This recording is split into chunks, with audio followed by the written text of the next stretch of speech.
SD recording studio कटोरिया मालवथन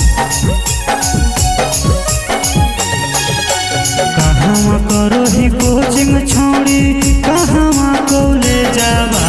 कहाँ करो ही coaching छोड़ी कहाँ कौले जावा फेल होई गेली गे छोड़ी मैट्रिक के परीक्षावा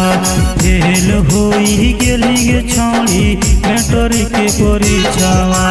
कहाँ करो ही कोचिंग छोड़ी कहाँ कौले जावा कहाँ करो ही कोचिंग छोड़ी कहाँ कौले जावा फेल होई गेली गे छोड़ी मैट्रिक के परीक्षावा फेल होई गेली गे छोड़ी मैट्रिक के परीक्षावा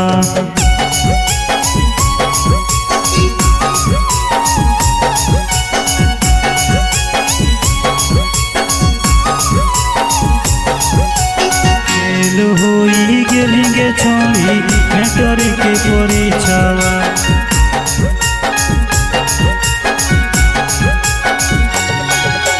कैसे होली फेल छोड़ी कह दिल के बतिया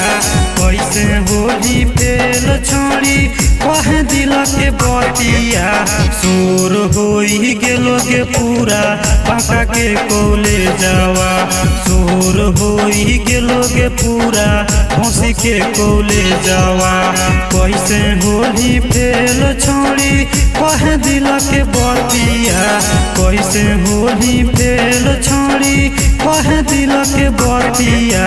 शोर होई गेलो गे पूरा जमा धाके कोले जावा शोर होई गेलो गे पूरा जमुई के कोले जावा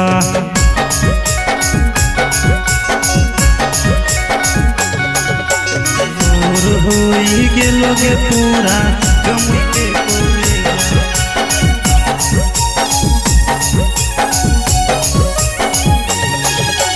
कैसे होली फेल छोड़ी हड़को रूपेश के छतिया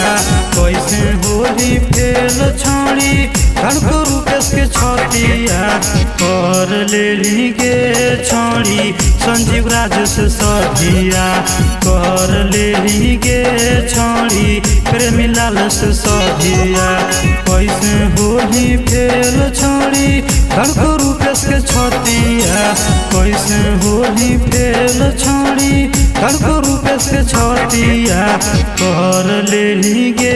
छोड़ी दवंदारा से सधिया कर लेली गे छोड़ी आलक राजक से सधिया एसडी रिकॉर्डिंग स्टूडियो कटोरिया मालवथन